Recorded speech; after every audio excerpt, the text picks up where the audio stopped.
ассалому алайкум. дар навор бо хабар ва рӯйдодҳои ҳафтаи сипарӣ шудаи сода бахши хабариву таҳлилии ҳафта. маълум аст ки дар мамлакати мо иштирокдорони ҷанги дуввуми ҷаҳонӣ ҳамеша дар эътибору эҳтиром буда дар асоси қарору фармонҳои ҳукумат ва сарвари давлат ба онҳо дар рӯзи хотира ва қадршиносӣ мукофотҳои пулӣ тақдим карда мешавад. аммо умр бо шиддат мегузарад ва сол то сол шумораи иштирокдорони ҷанги дуввуми ҷаҳонӣ кам мегардад. аз рӯи маълумотҳо соли гузашта дар мамлакати мо шумораи иштирокдорони ҷанги дуввуми ҷаҳонӣ 1168 нафар бошад, дар соли ҷорӣ 878 нафарро ташкил медиҳад. аз ин 49 нафарашон ветеранҳои дар дигар сохторҳо фаъолият бурда мебошанд ва аз рӯи фармони нави президент онҳо низ дар қатори иштирокчиёни ҷанг бо мукофотҳои пулӣ тақдиронида мешаванд. дар воқеъ 23 апрели соли ҷорӣ фармони нави президенти Республикаи Узбекистон Шавкат Мирзиёев оиди рағбатноксозии иштирокдорони ҷанги дуввуми ҷаҳонӣ имзо гардид. аз рӯи қарор ба ҳар як иштирокдори ҷанг дар арафаи рӯзи хотира ва қадр ба миқдори 7 миллион сум маблағ аз ҳисоби буҷаи республика тақдим карда мешавад. хош он иштирокдорони ҷанге ки баъди қабули қарори президент оиди тақдим намудани мукофоти пулӣ мебошад вафот карданд, аз ин мукофот маҳрум мегарданд. موافق قرار دیوان وزیران اون اشتراکچیان جنگ که بعد قبول قرار پرزیدنت وفات کردند مکافات پلی آنها به اوله اعضای آنها داده می شود. اما در ناحیه ما یگان نفر اشتراکچیان جنگ در قید حیات نبوده، این مکافات پلی به ناحیه سوخت داده نمی شود.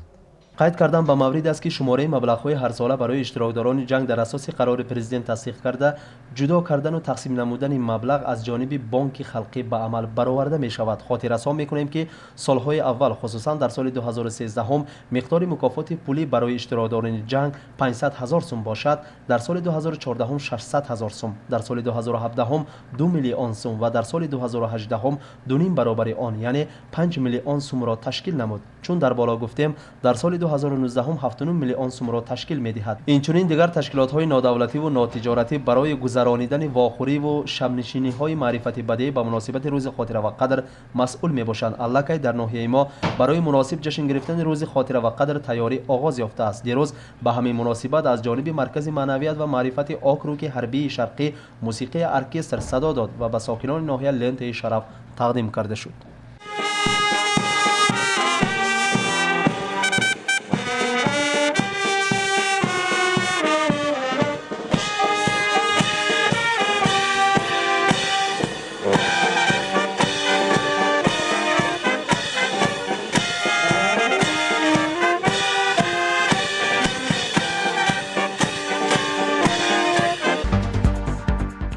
واقعا قدر نمودن گذشتگان این یکی از مهمترین وظیفه‌های ما امروزیان به شمار می رود.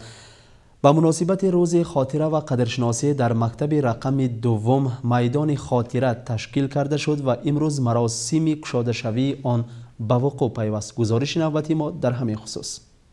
خاطره گذشتگان مقدس، به یاد آوردن و احترام نشان دادن به خاطره آنها وظیفه ما امروزیان است. در عرفه روز خاطره و قدرشناسی در ناحیه ما نیز کارهای جالب دقت به عمل ثمرناک تطبیق می‌گردد که مثال آن را در مکتب رقم دوم محله انگارق می‌توان دید.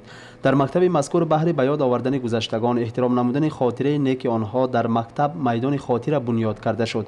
در مراسم گشاده شوی آن حاکم ناحیه فرخ اوسرف و پیر و جوان ده اشتراک کردند. دستور کنسرتی نمایش داده شد. پیش از نمایش دستور کنسرتی رهبر ناحیه به سخن برآمده عاید غمخوری‌های حکومت نسبت اشتراکداران جنگ طفیل استقلالیت کشور همچون روز خاطره و قدر تجلیل گردیدن روز 9 می اظهار اندیشه کرد. پس آن از اشتراکداران نیز به سخن برآمده عرض سپاس خویش را به حکومت و سرور دولت اظهار نمودند، زیرا در سرزمین ما انسان عزیز است، قدر او منفعت او از هر چیز بالاست و تشکیل چنین تدبیرها نتیجه صلح و امنیت می باشد. در حقیقت این آموزگاران و وتران هایی که گذشتند سهم خود را در دهه در ناحیه گذاشته رفتند. یادبود آنها در خاطر بچگان تکانی به وجود می آورد که پیرو آنها باشند، در آینده آباد کننده همین مرز همین وطن کوچک باشند. در تدبیر خوانندگان مکتب صنعتکاران ناحیه نیز برآمد کرده توسط شعر و سرود دل اشتراکداران تدبیر را لبریز از شادی و فرح ساختند. آنهایی که در بنیاد میدان خاطره سهم ارزنده گذاشتند با مکافات‌های مخصوص حاکمیت و ماموریت مکتب تقدیرانیده شدند. من دیده استودیوتون همین یک جوی پارتو بو اینجا بودگی. من همجا کالکتیو مکتب پیش از هم نور محمد حاجی احمدов راهبرشون گفت من بخونشن ما یورو دوستشون کرد انم گوشه ترتیب دادم من حاکم نوحه خودشون اومدن دیگه مهمونا تمام گوشه کنار من نوحه ما اومده خرسان شده برفتن برای هم من از همون نور محمد حاجی اهل اوله هوای هم ندارم که همه چیز ازیت اقتصادی همون آدم همش ازیت اقتصادی خودشون وای کردن. در میدان خاطره جز اشتراکداران جنگ نام و صورت آنهای ثبت یافته است که خدمت مردم دهه مذکور کردند و بین خلق صاحب احترامند و الحال در قید حیات نیستند. بغیر از این نام عاقلان و فاضلان گذشته این ده با حرفهای زیبا و آرا داده نوشته شده است. خوانندگان مکتب در وصف بزرگان محله شعرها قرائت نموده دایر به حیات آنها واقعه های عجیبی را که از پدر و بابایانشان شنیدند نقل کردند به اشتراکداران. خاطره گذشتگان مقدس است. برای همین امروز در مکتب ما میدان خاطره گشاده شده ایستاده است. میتوان گفت که تشکیل میدان خاطره و ثبت گردیدن نام و صورت‌های بزرگان در آن عامل مهم است در زنده داشتن نام بزرگان، زیرا بزرگان را بزرگان زنده می‌دارند، بزرگان را بزرگان دیگر پاینده می‌دارند. تدبیر در این درگاه تا دیر دوام کرد. در دهات‌های دوردست به مناسبت روز خاطره تدبیرها منتظم برگزار می‌گردند و طوری که خبر داره در دام هفته سپری شده ایستاده در ناحیه از جانب ارکستر حربی تدبیر مخصوص تهیه گردیده لنت شرف برای مردم ناحیه سوخ تقدیم کرده شد. گزارش نوبتی ما در همین باره. امروز به ناحیه نوازندگان ارکستر مرکز معنویات و معرفت آکروگ حربی شرقی تشریف فرموده در کوچه های مرکز مرش گذرانیدند و به هر یک نفر روبرو آمده لنت شرف سپاریدند.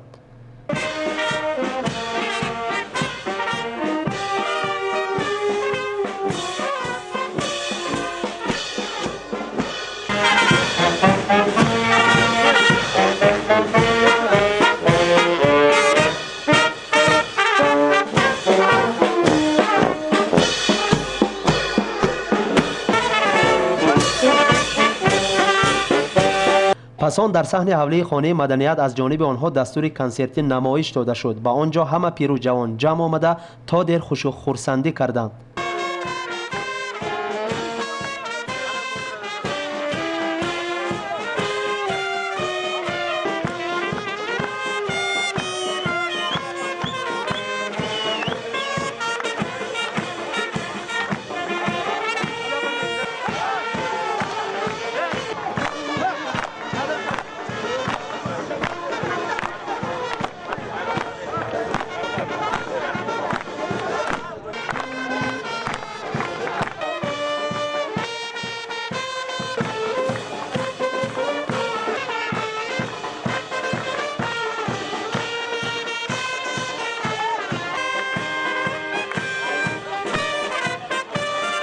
از این گونه اعتبار که بار اول با تشبث پرزیدنت شوکت میرزیویف تشکیل گردید دل مردم ناحیه لبریز از شادی و فرح گشت. خرسندی خود را گشته و برگشته بیان میکردند همه پیر و جوان. بدون شک تدبیر مذکور در دل جوانان حس وطن دوستی را از نو بیدار نمود. Mana bugun menga sharaflantas taqildi. Men qaysi kasb nimasi bo'lishida qat'iy nazar O'zbekistonimga xizmat qilaman va sodiq farzand bo'lib qolaman. Biz uchun may sharaf bilan prezidentimiz tashabbusi bilan harbiylar kelib bayram uyushtirishmoqda. Bugun bayram ko'tarinki ruhda davom etmoqda. Biz bundan juda xursandmiz.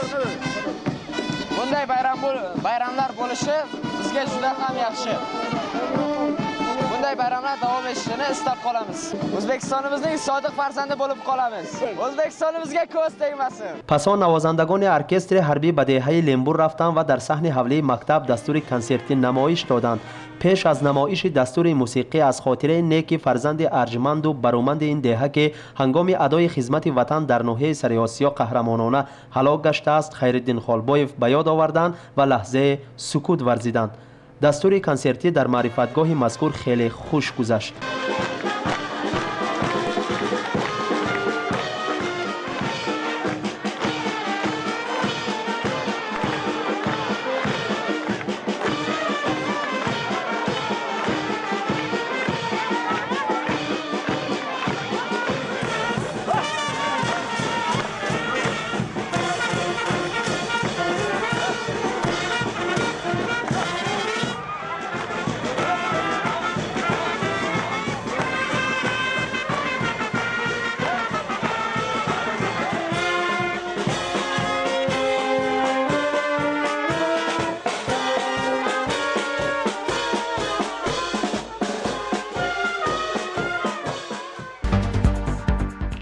امروزها در سراسر کشور آفتابی ما یکی از مهمترین معرکه‌های سیاسی انتخابات رئیسان محله ها و مصلحتچیان آنها جریان گرفته ایستاده است که لوحه نوبتی ما در همین باره.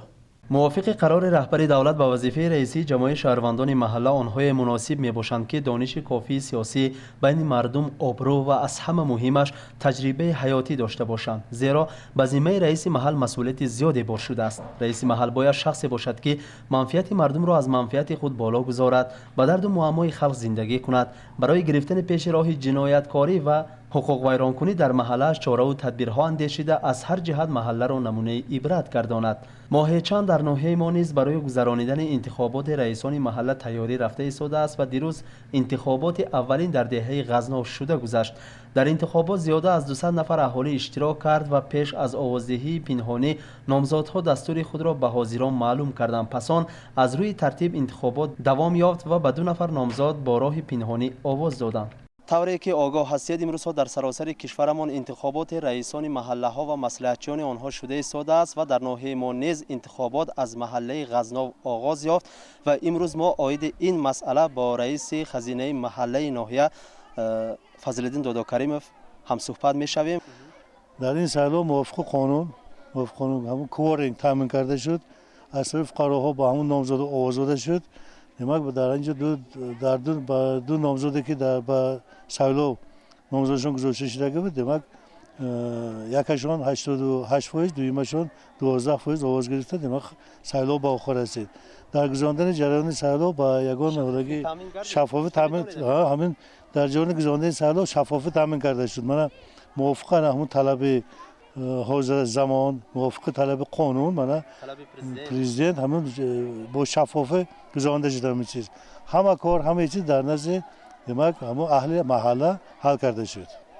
از این برمیاد که خلق راضی شد. من نامزد تا برآمدن با دستور خود را محاکمه کردن، بعد من آواز دادم، باز نیز نامزدی که من با رئیس محله تعیین کرده شد در بردن کار محل به پیش با اهل محله وعده داد.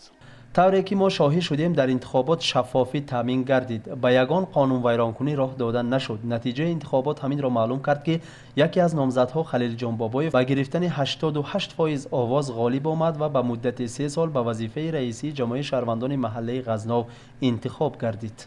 چنانه که پرزیدنتمان گفته بودند، امسال انتخابات برای رئیسان محله حقیقتا به طور شفاف، به طور عدالتناک گذشته ایستاده است و من امروز به نامزد مناسب که جان فدای محله، غمخوار خلق می باشد آواز دادم و باور دارم که این آدم باوری خلقمان را به عمل میبرند و برای آبادی محله ما مهنت حقیقی صافدلانه میکنن، باور حاصل میکنن. امروزها با تشبث رهبر دولت برای ارگان خود اداره کنی امکانیت‌های زیاد فراهم آورده شده است. با برابر امکانیت و امتیازها مسئولیت نیز به آنها بار شده است که اکنون آنها باید از پیشتر بیشتر بهر آبادی و فراوانی حیات مردم دهه‌شان کوشش زیاد به خرج دهند. انتخابات در دیگر محله‌های ناحیه از روی ترتیب شده می‌گذرد و اهالی به نامزد دلخواهش می‌تواند آواز دهد.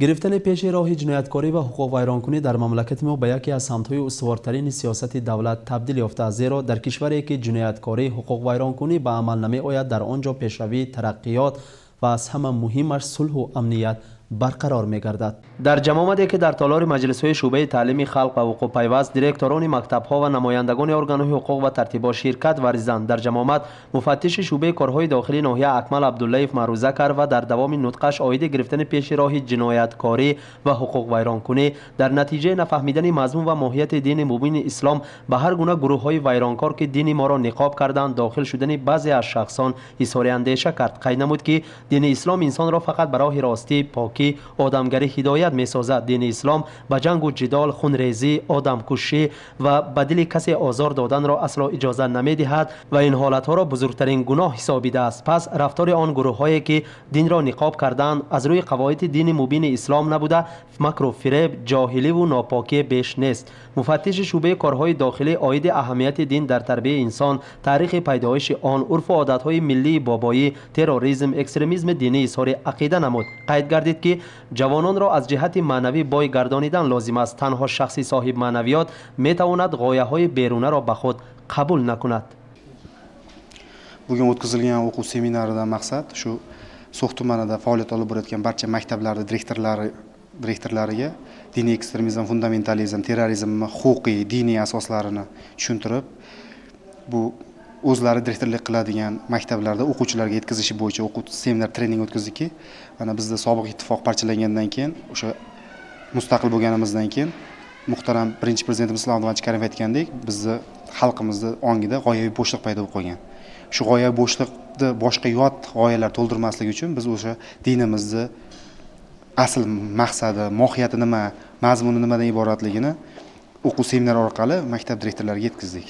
Shu orqali biz boshqa maktablardagi o'quvchilarni ham ongini yot g'oyalardan oldin o'zimiz to'ldirib, dinimizni nimaga asoslanganligini, diniy ekstremizm, fundamentalizm nima ekanligini, terrorizm nima ekanligini tushuntirdik. واقعا اکثر وقت جوانان در نتیجه نداشتن دانش کافی، معنویت والا به دام غایه‌های ویرانکار گرفتار می‌شوند. از این خاطر خواه در عائله، خواه در مؤسسه تا مکتبی باشد، خواه در مکتب، به نسل جوان عاید همین گروه‌های ناپاک که دین پاک اسلام را نقاب کردند و اصلا مقصدشان ناپاکی است فهمانیدن لازم است. ما کیستیم، از اولاد کیها هستیم، پدر و بابایانمان در کدام رویه دینی رفتند؟ جواب درست همین سوال‌ها را به قلب و شعور نسل امروزه جاری کردن یکی از اساسی ترین وظیفه های جامعه امروز به شمار می رود. و وظیفه اساسی ما پداگوگ ها، ما رهبران مکتب ها فکر می کنم که از آن عبارت است که باید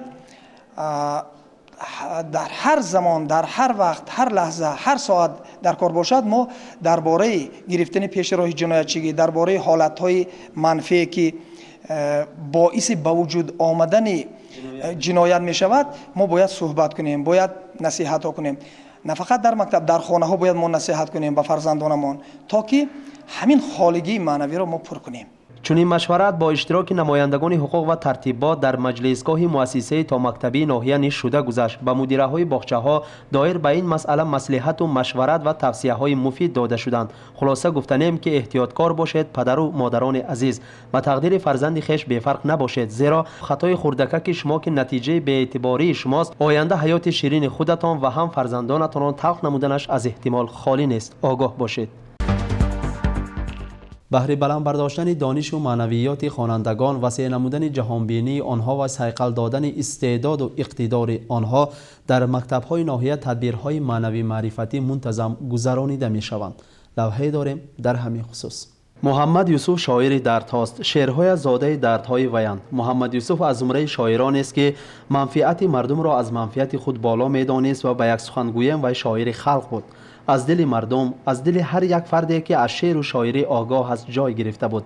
به مناسبت جشن زادروز این شاعر نامدار ازبک در مکتب اختصاص گردانیده شده رقم 2 تدبیر دایر گردید. اعضایان محفل‌های ادبی مکتب در تدبیر عاید ترجمه حال شاعر، سالهای دانشجویی و کتاب‌های او، سهم او در رشد ادبیات ازبک معلومات دادند. از حیات شاعر صحنه‌چه‌ها نمایش داده شد.